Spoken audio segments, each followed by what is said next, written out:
What would you do if 2 fake cops showed up at your front door, and you realized they were sent by your own HOA to intimidate you? The first knock wasn't gentle. It was the kind that told you someone wanted to be taken seriously. Sharp, quick, and deliberate. At 7:42 p.m., Simone Givens had just set her dinner plate down on the kitchen counter when it came. She froze for a second, listening. Another knock followed. Firmer this time. Her house sat on a corner lot in a subdivision outside of Plano, Texas, where the streets usually quieted down after sunset. The neighbors were either walking their dogs or settling in to stream a show. Random visitors didn't just appear at her door in the evening. Simone walked toward the front hallway, her eyes narrowing as she passed the small window near the door. 2 men stood outside.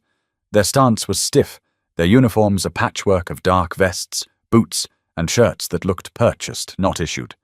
She caught a glimpse of badges clipped awkwardly to their chests, shiny but cheap-looking, like something sold in a surplus store. "Police! Open the door, ma'am!" one of them called, his voice flat but a little rushed. Simone didn't answer right away. Instead, she studied them carefully through the glass. Years of work as a deputy U.S. Marshal had trained her to notice the small things, the way a man's hand hovered near his pocket, the shift in his shoulders, the nervous tick of an eye. Both men looked uncomfortable, like kids wearing clothes that didn't fit. "Who sent you?" she asked through the door, her voice calm, steady. The taller one cleared his throat. "We got a call." Disturbance complaint. From your HOA, Simone almost laughed, but she didn't. Disturbance complaint? She hadn't played music, hadn't hosted guests, hadn't even stepped outside since her morning jog. Her house was quieter than most. "Disturbance of what?" she pressed. The shorter man glanced at his partner, then back at the door. "Just open up, ma'am." "We need to check inside." Something about the exchange irritated her more than it scared her. If they were legitimate law enforcement, they'd state their department clearly, show proper identification, and follow procedure. Instead, these 2 looked like they were improvising from a bad script. Simone kept her tone even. "Which department are you with?" A beat of silence followed. Then, "Police department," the taller one muttered. "No city, no county. Just police department." That sealed it.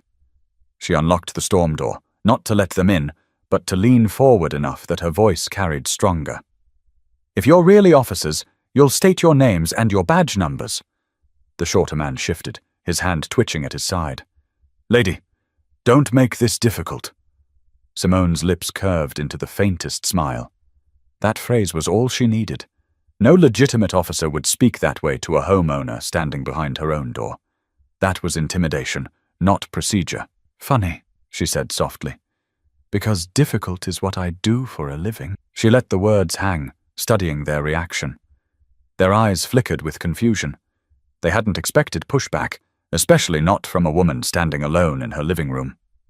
Simone stepped back, reaching for her leather bag on the console table. She didn't raise her voice. She didn't make any sudden moves. She simply pulled out her badge holder. Black, worn, with the silver emblem inside glinting under the hall light. When she held it up, the reaction was immediate. The taller man stiffened. The shorter one actually took a step backward, his face draining of color. They exchanged a frantic glance, the kind that didn't need words. Then, without so much as an excuse, they bolted. Simone watched as they scrambled off her porch, sprinted to their unmarked sedan parked half a block down, and tore off into the night with tires screeching. Simone exhaled slowly. Not fear, not relief, just irritation. She'd dealt with liars before, but the sheer arrogance of showing up at her door in fake uniforms struck her differently. This wasn't random. Someone had set this up.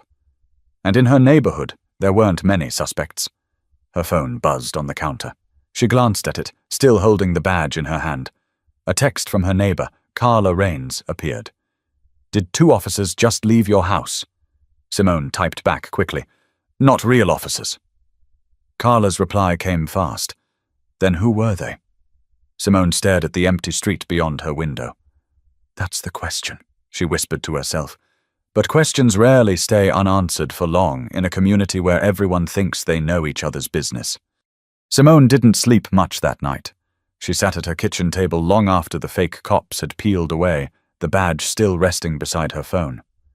The house was quiet, but her mind wasn't. Every detail replayed. The ill-fitting vests, the cheap badges, the way the taller man's voice cracked slightly when he said, "Police department." None of it lined up. At 6 a.m., she was already in her jogging shoes. Running wasn't just routine for her, it was how she processed. The streets of her subdivision wound neatly around cul-de-sacs and small, man-made ponds, the kind of neighborhood built to look picture-perfect. As she ran past houses with identical shutters and freshly mowed lawns, she couldn't help but think perfect wasn't the same as safe. Halfway through her loop, she slowed near Carla Rain's driveway. Carla was outside watering a patch of roses, her robe cinched tight, her eyes wide the second she spotted Simone.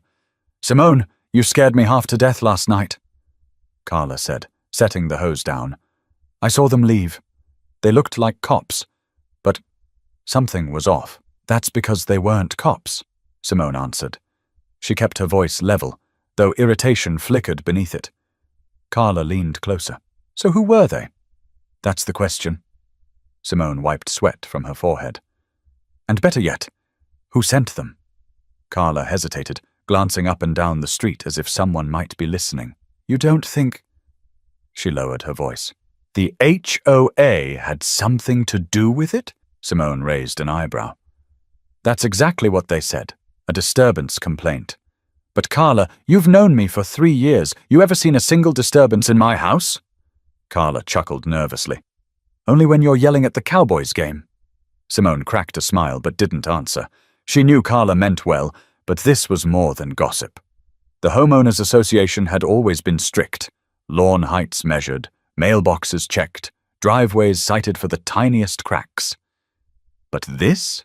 Sending fake police to intimidate a resident? That crossed a line no neighborly dispute could excuse. By late morning, Simone was back inside, brewing coffee when her phone rang. The caller ID showed Detective Roland Pierce from the Plano Police Department. She answered quickly. "Ms. Givens, this is Detective Pierce. You filed a report last night about 2 suspicious men at your door." "Yes, that's correct." "Can you describe them for me?" Simone recounted everything: their height, approximate builds, mismatched gear, their vehicle. She added details most people wouldn't notice. The brand of boots one wore, the way the other's hands looked too clean for someone who supposedly worked in law enforcement. Pierce listened carefully, then asked, "Did they make any threats?" "They implied authority they didn't have." "They tried to get me to open the door." "That's threat enough." There was a pause. "And you're certain they weren't legitimate officers?" Simone let out a dry laugh. "Detective, I've been a deputy U.S. Marshal for 15 years. I know what real officers look like." "Right," he said quickly, embarrassed. "Understood. We'll pull traffic cams, see if we can trace the vehicle." "Do that," Simone replied. "And while you're at it, maybe check if anyone from my HOA board has connections to those 2. Pierce hesitated again. "Why do you say that?" "Because that's what they claimed. An HOA complaint." After the call ended, Simone sat back in her chair. The detective seemed competent enough, but she also knew local politics. HOAS had influence, sometimes more than city officials cared to admit. If the board wanted to keep this buried, they'd try. That afternoon, a notice appeared in her mailbox. White envelope, HOA letterhead. Inside, a reminder about community standards, citing noise concerns reported by neighbors. No details, no signature, just a passive-aggressive warning. Simone read it twice, then shook her head. It wasn't subtle. Whoever sent the fake cops wanted to back it up with paper, as if the intimidation had a trail. She picked up the phone and called her mother in Shreveport, Louisiana. She needed to vent. "Baby, I don't like the sound of this," her mother said after Simone explained. "People who hide behind uniforms are dangerous. They don't want the law, they want control." Simone stirred her coffee slowly. "That's exactly what this feels like." "Control." Her mother sighed. "You've never been the type to back down. Don't start now." Simone smiled faintly. "I wasn't planning to." She hung up, staring again at the envelope in her hand. For years she had tolerated the HOA's nitpicking because it seemed easier than fighting. But now, the line had been crossed in broad daylight, or rather, at her doorstep after dark. And once a line like that was crossed, ignoring it wasn't an option anymore. But when you stand your ground, you learn quickly who's really willing to push back, and sometimes they don't come at you in the open. The envelope from the HOA sat unopened on Simone's coffee table the next evening. She knew exactly what it was. Another passive-aggressive warning, worded just enough to sound polite but dripping with intimidation. She wasn't in the mood to read it again. Instead, her mind circled back to the moment those two men stood on her porch. Their voices, their posture, the way they flinched when she presented her badge. It played like a film reel in her head, each detail magnified. She could still see the taller man's Adam's apple bobbing nervously as he muttered, "Police department." She remembered the smaller man shifting from one foot to the other, like he couldn't decide whether to push forward or retreat. And then, that instant when her U.S. Marshal credentials came into view, the panic written across their faces, like they'd just realized they'd knocked on the wrong door. Simone had dealt with dangerous people before, fugitives, fraudsters, and con artists who thought they could bluff their way through a stop. But there was something almost pathetic about the two men last night. They weren't hardened criminals. They were errand boys. Which begged the bigger question. Who sent them? Later that night, Carla stopped by with a casserole dish in her hands, her version of checking in. Simone invited her inside, though her guard never lowered. "You really think they were fake?" Carla asked, setting the dish on the counter. "I don't think, Carla." I know. Simone leaned back against the counter, arms folded. "Their IDs were garbage. They didn't state their department, and real cops don't run when you show them federal credentials." Carla's eyes widened. "They ran? Like their shoes were on fire." Carla let out a nervous laugh, but her smile faded quickly. "So what happens now?" Simone shrugged. "Detective Pierce says he'll check traffic cameras. But if those guys know what they're doing, they used plates that don't trace back to them." Carla lowered her voice. "Simone, what if the HOA really is behind this? What if they're trying to make an example out of you?" Simone's jaw tightened. "Then they picked the wrong person." The kitchen fell silent. Carla shifted uncomfortably, clearly unsure whether to say more. Simone didn't push her. She'd learned long ago that fear made people talk in circles. Instead, she picked up the casserole dish, sliding it into the fridge. "I appreciate you stopping by," Simone said finally. "But let me handle this." Carla gave a hesitant nod before heading back home. When the door closed, Simone locked it and leaned against the frame. Her instincts told her this wasn't random. HOAs thrived on power plays, lawn violations, parking disputes, fines that piled up until people caved. But intimidation disguised as law enforcement, that was different. That was a crime. The following morning, Simone received another call from Detective Pierce. "Ms. Givens, we traced the vehicle to a rental agency," he explained. "Fake names on the paperwork, paid in cash. We're checking security footage now." Simone let out a humorless laugh. "So they're sloppy but not stupid." "Something like that," Pierce admitted. "You said they claimed to be acting on an HOA complaint?" "That's what they said." "You have any issues with the HOA recently?" Simone almost laughed again. "Detective, I live in this neighborhood. Everyone has issues with the HOA, but nothing that warrants fake cops showing up at my door." Pierce was quiet for a moment. "We'll keep digging. If you notice anything unusual, call me immediately." After hanging up, Simone sat down with her notebook, something she'd carried for years in her work. She began writing. Times, dates, every detail she remembered about the men and their car. But as she wrote, her pen stopped on one line. HOA complaint. Noise disturbance, noise. She replayed her past week. No parties, no visitors, no music. The loudest sound from her house had been her television during Sunday's football game, and even that was nothing compared to the yard work that echoed down the block every weekend. Which meant the complaint wasn't about noise. It was an excuse. That night, she stood by her front window again, lights dimmed, watching the street.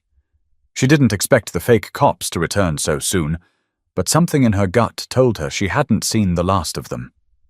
Her phone buzzed with a new message, this time from an unknown number. "Stop making this harder than it has to be. Cooperate, and we won't have to come back." Simone stared at the screen. Her first reaction wasn't fear. It was anger. Whoever sent that text thought they could intimidate her like she was another powerless resident afraid of fines or warnings. But they didn't know who they were dealing with. She picked up her badge from the table, holding it tight in her hand. The silver glinted against the lamplight, a reminder of every training, every long night on duty, every confrontation she'd survived. This wasn't going to be any different, but standing her ground meant she was stepping into a fight that was only beginning, and the people behind it were far more organized than the two men who ran from her porch. The anonymous text stayed on Simone's phone screen long after she set it down.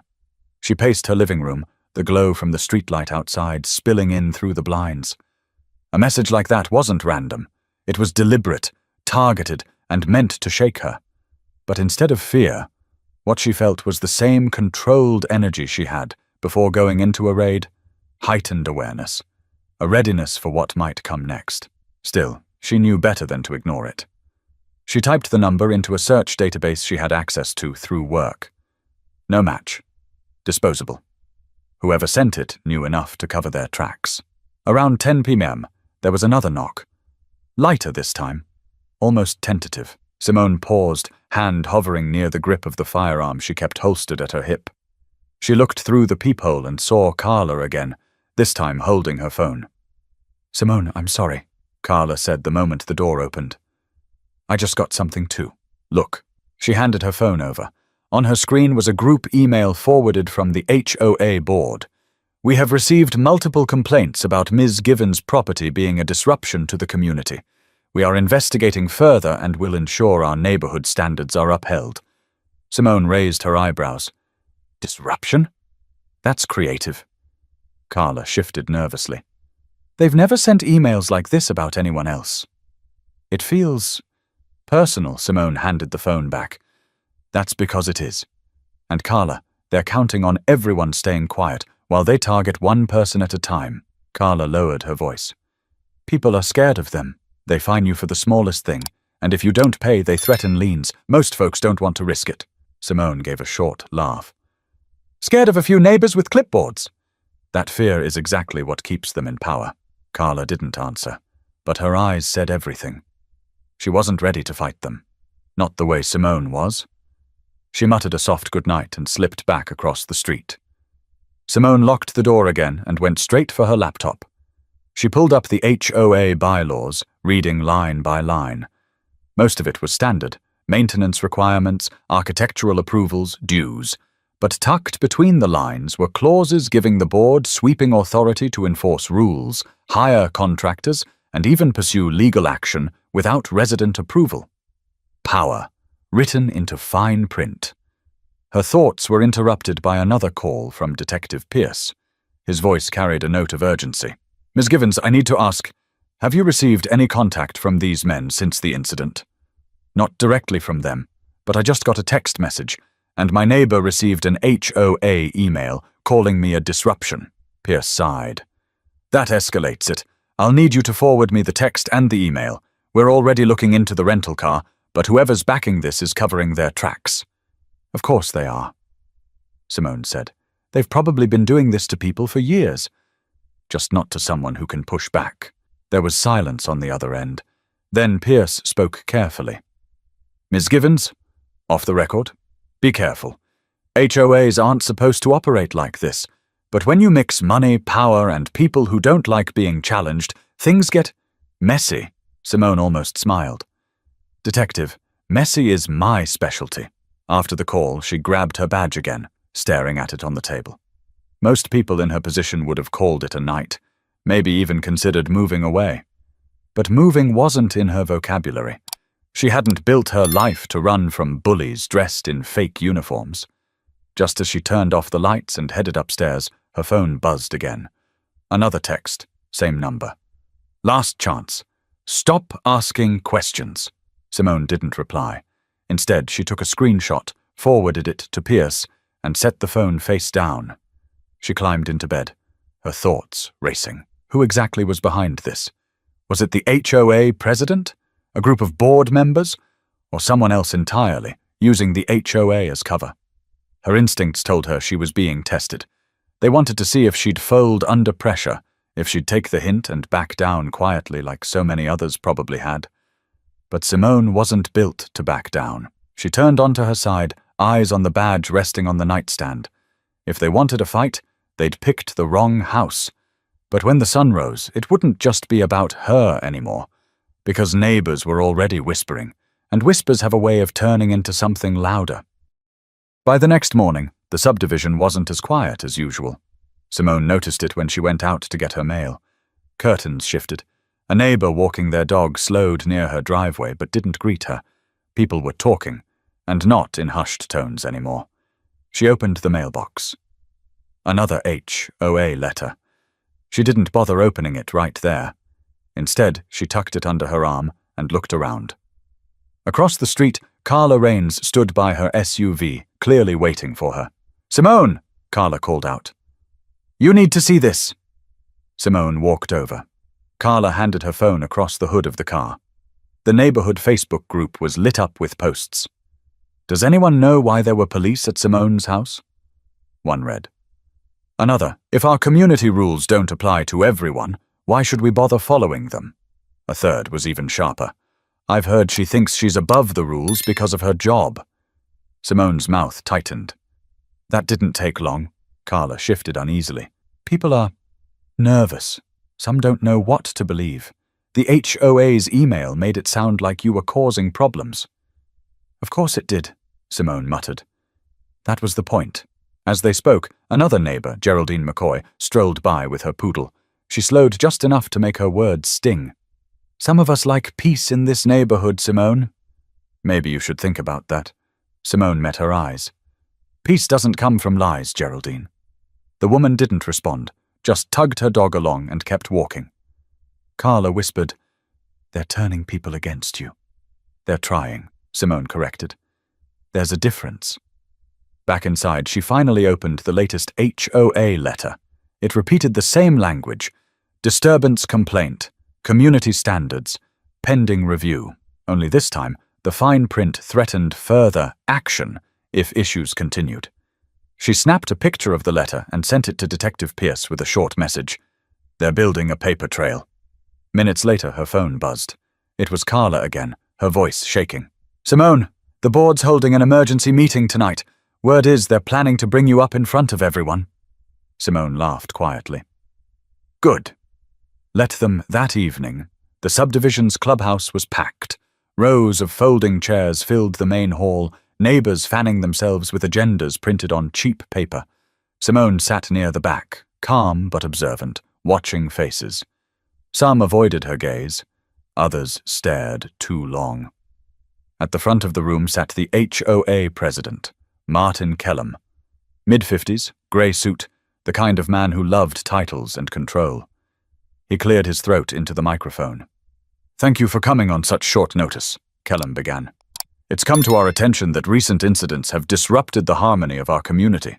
We take these matters seriously." Murmurs rippled through the room. Simone crossed her arms.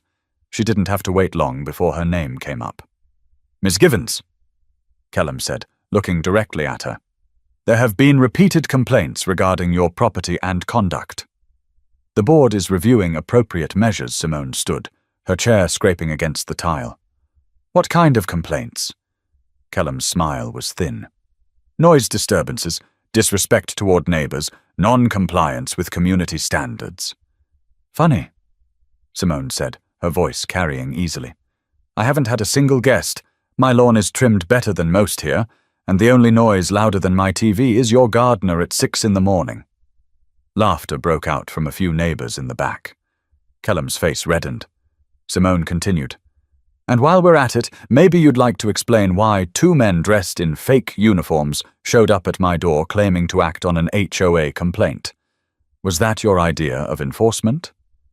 The room went silent. Heads turned. People whispered behind hands. Kellum shifted in his seat. "I have no knowledge of that. If you encountered impersonators, that's a matter for the police." "I've already spoken to the police," Simone shot back. And if you think I'm going to let intimidation tactics slide, you don't know me very well.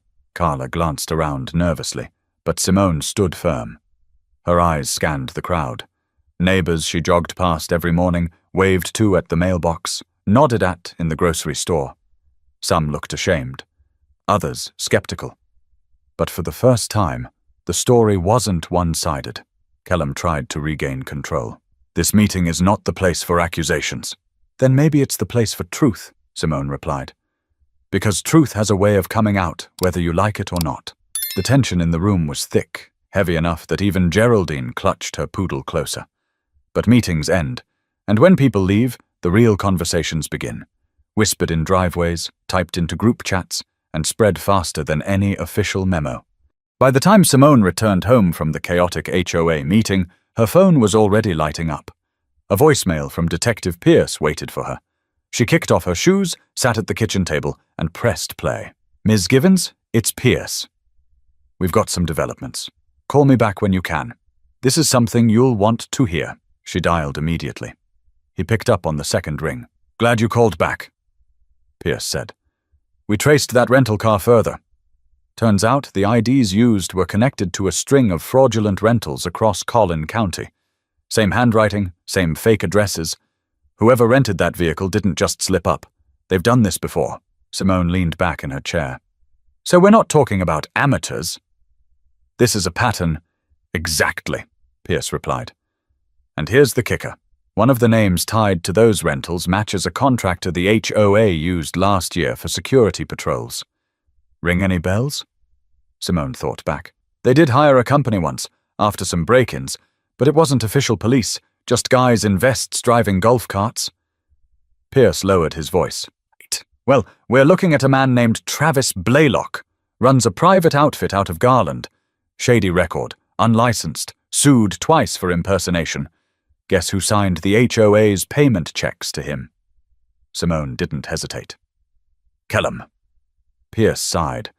That's what we're digging into. But Ms. Givens, be careful. If these guys are willing to throw on fake uniforms and show up at your house, they're bold. And bold people make mistakes, but they also get desperate. I can handle desperate, Simone said. After hanging up, she poured herself a glass of water and stared at the dark window above her sink. If Blaylock was behind the stunt, that meant Kellum hadn't just known. He'd likely orchestrated it. And if Kellum was involved, then the entire board had either turned a blind eye or gone along willingly. The next day, Simone spotted another neighbor, Tomas Rivera, trimming his hedges.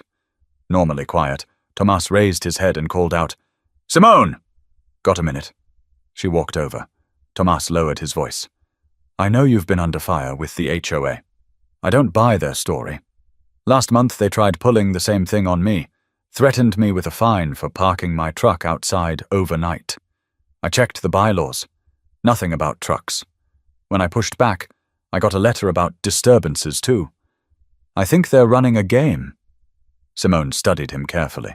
You think they're fabricating complaints? I don't think. I know Tomas wiped sweat from his brow. Most people just pay the fines to keep them off their backs. But I've been documenting everything. Dates, letters, all of it. Her pulse quickened. You mind sharing that with me? Sure, he said. But be careful. They play dirty. And Kellum? He doesn't like losing that night. Simone emailed Pierce with Thomas's documents attached. Within the hour, he called again. This is bigger than we thought, Pierce said. If we can show a pattern of fabricated complaints tied to financial penalties, that edges into fraud territory. Add in Blaylock's fake cops, and we're looking at possible criminal charges. Simone's voice was steady. So what's the next move? Next move is patience, Pierce replied. We need more evidence before making it official. But Ms. Givens, we're circling closer. That means you're in the spotlight whether you want to be or not. Simone ended the call and sat in silence for a while. Spotlight. She'd worked high-stakes cases before, but this was different. These weren't fugitives running from justice. These were neighbors hiding behind HOA titles and bylaws, twisting power to their advantage. And that, in some ways, was harder to face. A notification pinged on her phone. Another anonymous text. You should have stayed quiet. Last warning. Simone stared at it, her jaw tightening. Whoever sent it had no idea she'd been threatened by people far more dangerous. But what angered her most was the arrogance, the assumption she'd back down like everyone else. She typed a reply for the first time. Try me. She hit send. But sometimes answering back doesn't end things. It escalates them, and escalation has a way of dragging everything into the open. The emergency meeting had been tense, but the board's regularly scheduled monthly meeting was a different beast. Flyers had gone out, notices had been tacked to bulletin boards, and by the time Simone walked into the subdivision clubhouse on Tuesday night, the place was standing room only. Residents packed every folding chair, others leaned against the walls, arms crossed, eyes curious. Simone entered quietly, but heads turned anyway. People whispered as she made her way to a seat near the front this time. If Kellum was going to call her out again, she wasn't going to give him the advantage of distance. At the long table up front, Kellum sat flanked by two board members, Janice Moen, a retired teacher with a sharp tongue, and Daryl Pritchard, a real estate agent who liked being the loudest voice in the room. Papers shuffled, microphones tested, but the energy in the room was already thick before Kellum tapped the mic. "Good evening," he began, his tone rehearsed. "Tonight, we're here to address matters of community importance. As you know, the role of this board is to maintain the integrity of our neighborhood." Simone raised her hand. "Mr. Kellum, before you get into your speech, maybe we should start with the men who showed up at my door dressed as police officers. Care to comment?" A ripple moved through the room. Kellum adjusted his tie. "Ms. Givens, as I stated previously, the board has no involvement in that unfortunate incident." "Funny," Simone said evenly. "Because Detective Pierce traced the rental car those men used back to someone your board once paid for security. A man named Travis Blaylock. Sound familiar?" Gasps spread across the crowd. Janice's face tightened, while Daryl leaned into his mic. "This is not the place to make wild accusations." "It's not an accusation," Simone replied, voice firm. "It's fact. And if you think intimidation is going to keep me quiet, you don't know who you're dealing with." Kellum raised his hands, pretending calm. "Residents, please. Let's remember why we're here. We're discussing compliance with community standards, not conspiracy theories." From the back, Tomas Rivera stood. His voice was steady, but loud enough to carry. "It's not a conspiracy, if there's proof. I've got copies of letters Kellum's board sent me. Fabricated violations, false claims, all designed to fine me into silence. Simone isn't the first target. She's just the first who fought back." The room erupted in chatter. Some neighbors nodded in agreement, others frowned, clearly rattled. Kellum slammed the gavel against the table. "Order. This is a formal meeting, not a circus." Simone didn't sit down. She looked straight at him. "Tell me this, Kellum. Why do you think you can run this neighborhood like your personal kingdom? Is it money? Control? Or just the satisfaction of watching people bow down?" For the first time, Kellum's mask slipped. His voice sharpened. "You don't understand how hard it is to keep this community running. People cut corners, ignore the rules. Without structure, there's chaos."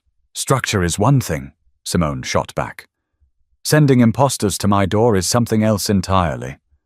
"That's not structure. That's criminal." The silence that followed was heavy. Even Janice shifted uncomfortably in her chair. Daryl muttered something under his breath but didn't lean into his mic again. Then Geraldine McCoy stood, clutching her poodle. "If what she's saying is true, we need answers. This board works for us, not the other way around." Several others murmured in agreement. Kellum's eyes darted across the room, searching for support. The control he normally wielded was slipping through his fingers, and everyone could see it. Finally, Kellum forced a smile. "The board will review all concerns and provide clarification in writing. For now, this meeting is adjourned." He banged the gavel again, harder this time. But people didn't rush to leave. They lingered, clustering in small groups, whispering about what they'd just heard. For the first time, the HOA president didn't look like the most powerful man in the room. Simone gathered her things slowly, making sure her voice carried as she spoke to Tomas. "Truth has a way of surviving, no matter how much someone tries to bury it. Tomas nodded. And now the whole neighborhood's watching. As Simone walked out of the clubhouse, the air outside felt different, charged. The illusion of control Kellum had relied on for years had cracked, and once a crack appeared, it only spread wider. But exposing corruption in public doesn't end the fight. It only drives those in power to strike back harder, and Simone knew the retaliation was coming. The clubhouse parking lot was nearly empty by the time Simone walked toward her car. The night air was warm, crickets chirping in the grass along the sidewalk. She had her keys in hand, already replaying the meeting in her mind, when a voice came from behind. "Simone!" She turned. Martin Kellum stood near the door, his suit jacket slung over one shoulder. He wasn't smiling this time. His jaw worked as if he'd chewed the same thought all evening. "You like putting on a show, don't you?" he said, stepping closer. Simone didn't move. That wasn't a show. That was truth. Kellum's eyes narrowed. "You embarrassed me in front of everyone. You think that makes you strong? It makes you reckless. These people depend on me to keep order." "Order?" Simone repeated, her tone sharp. "Order isn't sending hired actors to intimidate neighbors. Order isn't fabricating violations to bleed people dry." "That's abuse," Kellum let out a bitter laugh. "You don't get it, do you? Rules only matter if people believe in them. My job is to make sure they do. And if that means being the bad guy, so be it." Simone took a step closer, her voice low but firm. "You crossed a line when you brought that fight to my door. I don't scare easy, Kellum. And I don't fold." For a moment, the only sound was the hum of a street lamp above them. Then Kellum leaned in. "You may have a badge, but this is my neighborhood. People here will side with me because they're afraid of losing their homes, not because they like me. Fear is stronger than respect." Simone didn't flinch. Fear only works until someone stands up to it. And tonight, they saw someone stand up. Kellum's mask slipped. His voice sharpened. "You keep pushing, you'll regret it." Before Simone could respond, a car pulled up. Tomas behind the wheel. He slowed, eyes darting between them. Simone stepped back, giving Kellum one last look. "This isn't your kingdom, Martin." And sooner or later, people stopped bowing. She walked toward her own car, leaving him standing under the yellow glow of the street lamp. His face was tight, his shoulders rigid. The next morning, retaliation began. A bright orange slip was taped to Simone's front door. "Violation. Improper waste bin placement." She picked it off and crumpled it in her hand. Her trash cans were exactly where the bylaws required. By noon, another letter came. This one claimed her fence was structurally unsound. She walked the perimeter herself. Solid, not a single loose board. In the afternoon, Carla appeared at her doorstep, her face pale. "Simone, they're stirring people up. My neighbor just told me the board is warning everyone that siding with you could put their own homes at risk." Simone exhaled slowly. "Of course they are." "Classic scare tactic." Carla wrung her hands. "I don't know how much longer people can hold out. Some already think it's safer to stay quiet." Simone met her eyes. "Silence is exactly what they want. And if we give it to them, they win." Later that day, Simone called Detective Pierce again. She explained the bogus violations and the intimidation spreading through the subdivision. "They're trying to pressure you into backing down," Pierce said. "We're compiling evidence of harassment, but it'll take time. Keep documenting everything. Every notice, every letter, every call." "I've been doing that since day one," Simone replied. That night, she sat at her desk, the pile of HOA letters spread out in front of her like a deck of cards. One by one, she scanned them, adding to the growing digital file she'd labeled HOA Tactics. Each letter told the same story. Exaggerated claims, vague language, no real evidence. It wasn't just intimidation. It was a system designed to bleed people into submission. She leaned back in her chair, rubbing her temples. Kellum had made one thing clear in the parking lot. He thrived on fear. But fear had an expiration date, especially when the truth began surfacing. As Simone shut down her computer, her phone buzzed with another text from the same blocked number. "You can't fight us all." She stared at it for a long moment, then typed back, "Watch me." But texts in the dark weren't the endgame. because the truth had a way of slipping through cracks, and the cracks in Kellum's control were widening by the day. Detective Pierce called Simone early the next morning. His voice carried that clipped tone she recognized from her own days in the field, the sound of a man holding back bigger news than he wanted to deliver over the phone. "Miss Givens," he said, "we've been following the money, and I think you're going to want to see this in person." An hour later, Simone sat across from him at the Plano Police Department. On the desk between them was a stack of documents, bank statements, contracts, and photocopies of HOA expenditures. Pierce tapped a page with his pen. "Here's where it gets interesting. The HOA board approved thousands of dollars in security services. All of those payments went to companies connected to one man, Blaylock. And the signatures on the checks?" He slid the paper toward her. "Kellum's. Every single one." Simone leaned forward. "So he wasn't just bluffing authority. He was funneling HOA money into his pocket through Blaylock's fake contracts." "Exactly," Pierce said. "And here's more. Several residents who were fined never saw their money go into the official HOA account. Instead, it was rerouted. Guess where? A personal account tied to Kellum's wife Simone let out a low whistle. That explains why they've been so aggressive. It's not just about control, it's theft. And intimidation covers the theft." Pierce nodded. "We're preparing a case. But before we move forward, I need to know something. Are you prepared for this to get ugly? Because once we confront him, he'll throw everything he has at you.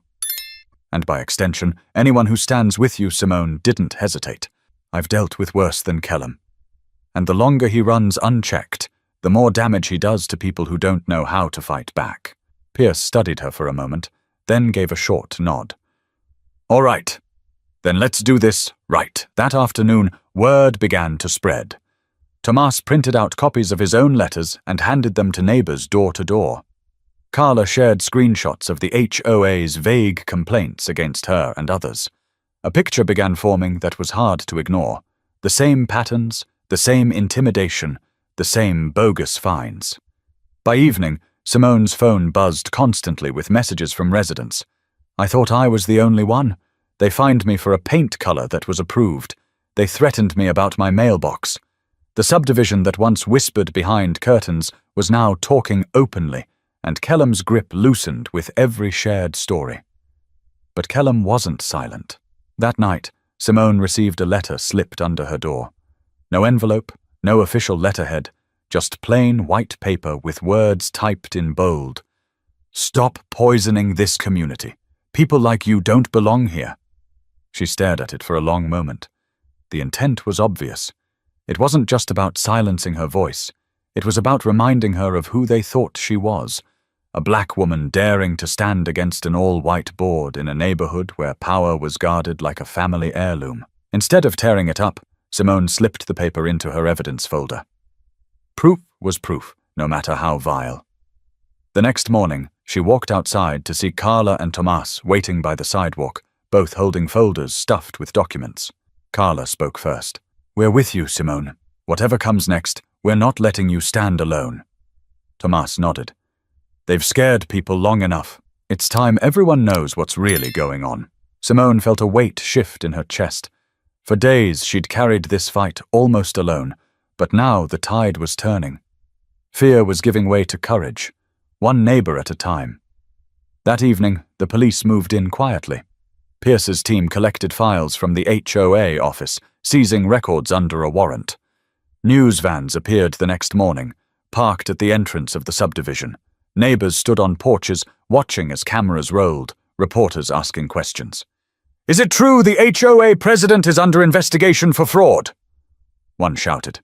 Kellum's face appeared briefly at the clubhouse door before he slammed it shut. Simone stood at her window, arms folded, watching the scene unfold. It wasn't victory yet, but it was sunlight cracking through a wall that had been too thick for too long.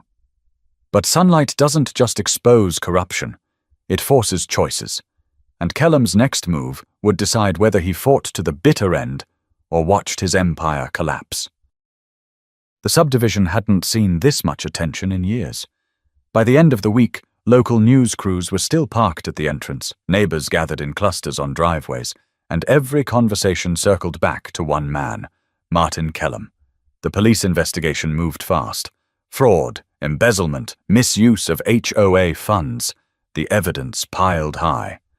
When officers finally arrived at Kellum's house with a warrant, people watched from their porches. Some whispered, some pointed, but many simply stood in silence as Kellum was led out in handcuffs, his expression a mixture of anger and disbelief. Carla was standing with Simone when it happened. She whispered, "I never thought I'd see this day." Simone nodded. People like him count on silence, but silence doesn't last forever. The board tried to distance themselves, of course. Janice and Darryl both resigned within days, claiming ignorance of Kellum's dealings. But neighbors weren't buying it. A vote was scheduled for new leadership, this time with residents demanding transparency, open records, and limits on board power. For Simone, the real shift wasn't in the bylaws or even in Kellum's arrest. It was in the way neighbors started looking at each other differently. Tomas waved from across the street, once quiet, now outspoken. Geraldine, who had thrown sharp words at Simone weeks earlier, approached with her poodle tucked under one arm. Her voice cracked as she said, "I was wrong about you." "I'm sorry," Simone accepted the apology with a nod. She didn't need grand gestures. The fact that people were willing to admit the truth out loud was enough. Later, over coffee with Carla, Simone reflected on it all. "You know what this taught me? Fear isn't always about fists or guns. Sometimes it's letters, fines, and phony rules. But fear is still fear, and once people see through it, it loses its bite." Carla leaned in. "I think you gave people the courage to see it. If you hadn't stood your ground..." Simone cut her off gently. "If I hadn't stood my ground, someone else would have been crushed next. That's the problem with power unchecked. It doesn't stop with one person. It keeps spreading until someone says no." That night, Simone sat on her porch, the cicadas buzzing in the Texas air. For the first time in weeks, the street felt calm. Not silent, but calm. The kind of calm that comes when people begin to believe change is possible. She thought of her mother's words. "People who hide behind uniforms are dangerous. They don't want the law. They want control." She smiled faintly. Control had slipped from Kellum's hands, and it wasn't coming back. In the weeks that followed, the subdivision changed. Meetings were no longer closed-door affairs, but held openly, with residents encouraged to speak. Fines had to be justified with photographs and documentation. Transparency wasn't just a promise, it was policy. And while Simone knew corruption could always find another way in, she also knew the neighborhood had woken up. Once people realized they had power, they didn't give it away so easily again. As she watched children ride bikes past her house one evening, Simone thought about the larger lesson. Standing up to corruption wasn't easy. It was lonely at first, dangerous even. But courage had a ripple effect. One voice gave strength to another, and then another, until silence was no longer the norm. She leaned back in her chair, the badge resting on the table beside her. It wasn't the badge that made her strong, though. It was the choice to use her voice when it mattered. And that was the message she wanted her neighbors, and anyone listening, to remember. "When people tell you to stay quiet," she murmured softly to herself, "that's when you speak the loudest." Standing up doesn't just protect you. It protects everyone who's been told to stay small, to stay silent, to stay afraid.